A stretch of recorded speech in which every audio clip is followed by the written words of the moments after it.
Gente, o Supremo recebeu mais de 1.000 ameaças, 1.000 ameaças desde o dia 8 de janeiro. São uma média de 3 ameaças por dia. Esse dado aqui, o Falcão tinha, inclusive, citado numa reportagem de ontem, a média de ameaças diárias.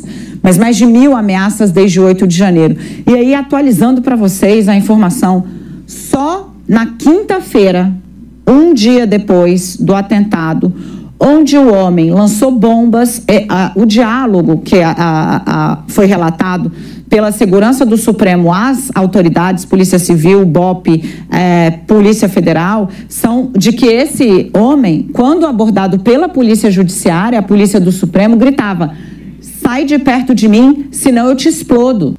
E não poderia deixar, presidente, de lamentar a mediocridade de várias pessoas que continuam querendo banalizar um gravíssimo ato terrorista no mundo todo. Alguém que coloca na cintura artefatos para explodir pessoas é considerado um terrorista. Então, eu quero lamentar essa mediocridade das pessoas que, por questões ideológicas, querem banalizar, dizendo o absurdo que foi, por exemplo, um mero suicídio. Não, a nossa Polícia Judicial evitou que ele entrasse aqui para explodir. E na hora que ele seria preso, aí ele se explodiu. Lamentar essa mediocridade que também normaliza ou pretende normalizar um contínuo ataque às instituições. Boa tarde, senhoras e senhores. Hoje é 15 de novembro de 2024, são 19 horas. Enquanto o bolsonarismo tenta salvar o projeto de lei de anistia, especialistas afirmam que governo, Polícia Federal e Supremo Tribunal Federal sabem de coisas que ainda não foram divulgadas. Família e aliados de Bolsonaro apressaram-se em negar qualquer relação do ex-presidente do bolsonarismo com o ataque à bomba à sede do Supremo, mas o episódio acendeu o alerta nas autoridades e comprovou que a tal situação de normalidade pós-8 de janeiro que a mídia prega simplesmente não existe e o risco de novos arreganhos golpistas ainda é grande. Segundo a Polícia Federal, o autor do ataque à bomba mudou após se envolver com o movimento golpista pró-Bolsonaro, que rejeitou a derrota dele para Lula. O homem simplesmente mudou o comportamento ao ver que seu candidato foi derrotado e se envolveu com a reação bolsonarista ao resultado da eleição presidencial de 2022. O fato é que esse episódio está provocando intranquilidade em todo o país. No day after do episódio, estão surgindo relatos sobre supostas novas ameaças. Seja como for, especialistas dizem que deve haver indícios fortes e consistentes de que a Polícia Federal encontrou elementos da participação do Homem-Bomba nos ataques de 8 de janeiro ou da ligação dele com grupos golpistas. O que parece é que o STF já está usando esses dados, mas não quer divulgar detalhes para não frustrar a investigação ainda em curso. Antes de prosseguir, eu quero pedir a você que acompanha o blog da Cidadania que se inscreva no canal, deixe seu like e compartilhe esse vídeo. Bom, o Eduardo Bolsonaro e aliados do Bolsonaro, gente do PL, né, gente da extrema-direita, estão tentando manter de pé o projeto de lei de anistia após o ataque do STF. Um dos filhos do Bolsonaro, o 03, diz que a ligação de ataque ao ex-presidente vem de narrativas falsas e oportunistas. Uma das primeiras tarefas desse Eduardo Bolsonaro, como secretário de Relações Institucionais do PL, foi defender o seu pai, obviamente, não é? Mas o fato é que o tal Homem-Bomba no DF acendeu alerta nos poderes menos de 2 anos após o 8 de janeiro. E em 8 de janeiro de 2023, a Praça dos Três Poderes foi palco de um atentado à democracia. Quase 2 anos depois, em 13 de novembro de 2024, o local que abriga as sedes do Executivo, Legislativo e Judiciário foi novamente alvo de um ataque, desta vez terrorista. E aí você vê que no que é que dá a gente querer enterrar na marra um problema. Porque se você virar o rosto para um problema, tampar os olhos, colocar uma venda nos olhos, tampar os ouvidos, para não ver nem ouvir o problema, o que vai acontecer é que o problema não vai sumir, ele vai continuar lá. E é o que aconteceu agora.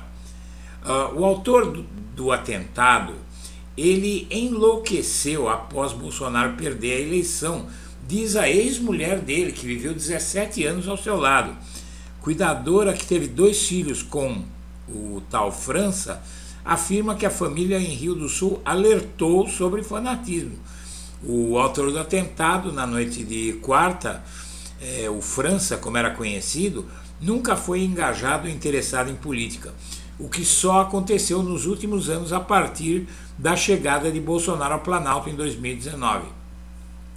O relato da mulher dele, a cuidadora Margarete Versino, de 57 anos, que se casou com ele no final da década de 80, diz que eles viveram juntos por 17 anos e tiveram 2 filhos.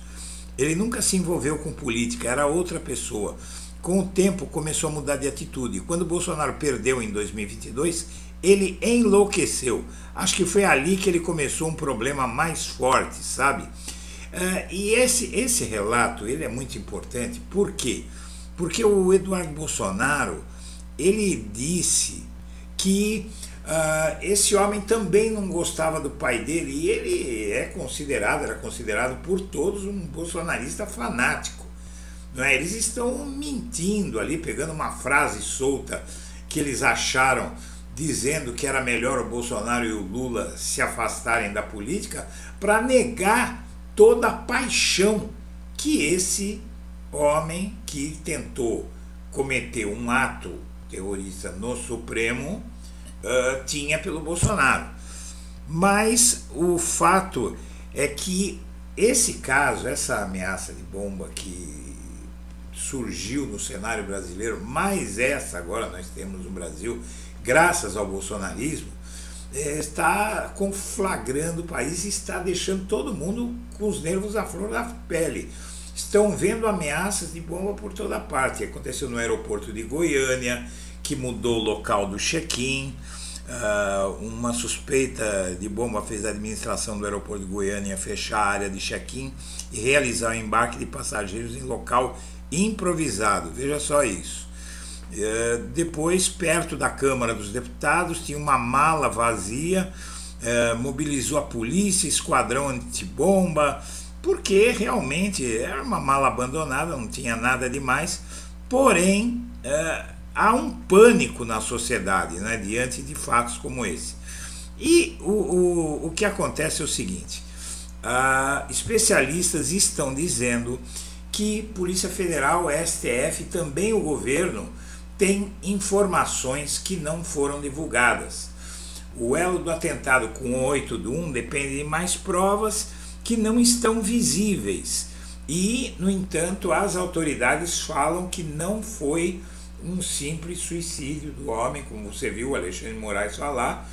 E nessa matéria aqui dizem o seguinte, está aqui até inclusive no último parágrafo: para especialistas ainda não está claro quais foram os elementos de conexão identificados pelo ministro Alexandre de Moraes e por gente do governo também e da Polícia Federal. Para a especialista Helena Regina Lobo, que é advogada e professora de Direito Penal da USP, tudo se deve ao estágio inicial da investigação.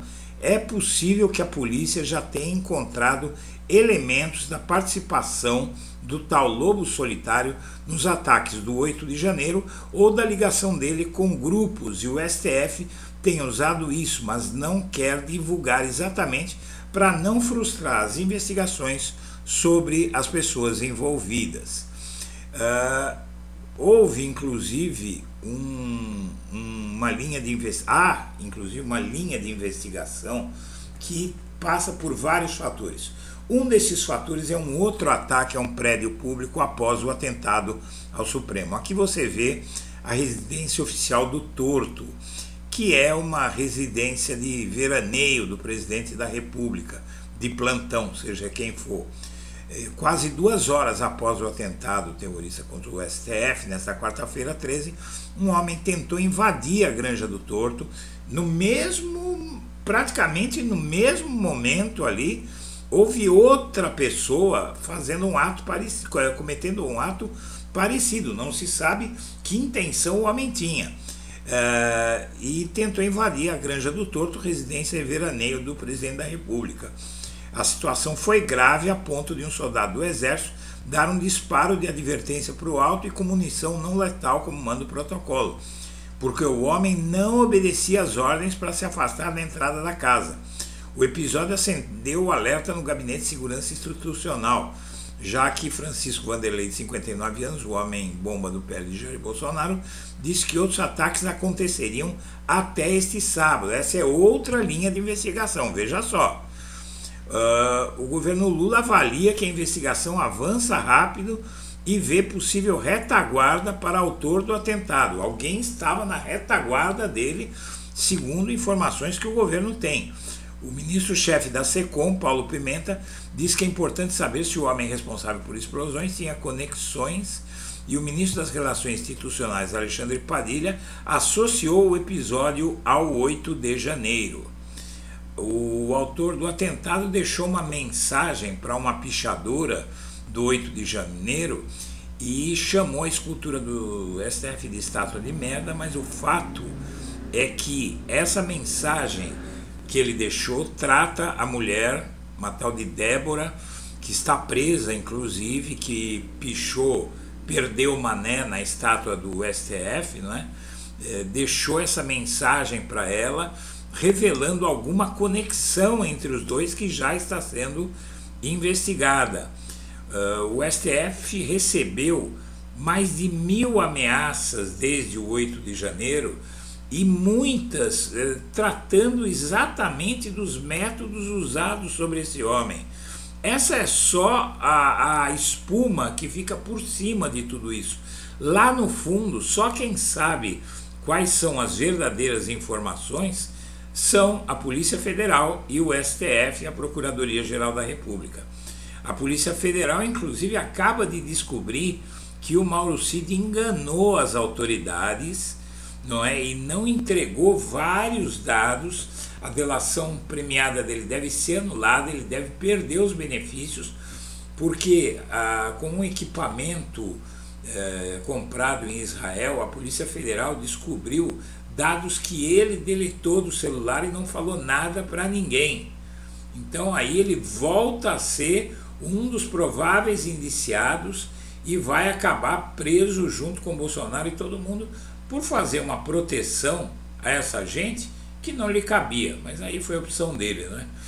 A Polícia Federal está acessando, já acessou os dados do celular apreendido com o autor do atentado à bomba no STF e, segundo as autoridades estão dando a entender, acharam elementos nesse celular do tal homem-bomba.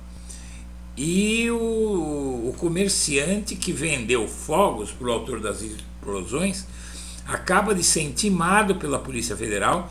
Ele vai ter que dar informações sobre o que ele comprou, como comprou, o que o homem disse. E aí o dono é esse homem aqui, Fernando Barra Mansa. Ele foi intimado pela PF para depor, é o dono da loja onde foram comprados fogos que foram desfeitos para que o homem conseguisse pólvora, né? Conseguisse pólvora para construir artefatos similares a bananas de dinamite. Senhoras e senhores, eu agradeço a atenção e deixo meu abraço para todo mundo.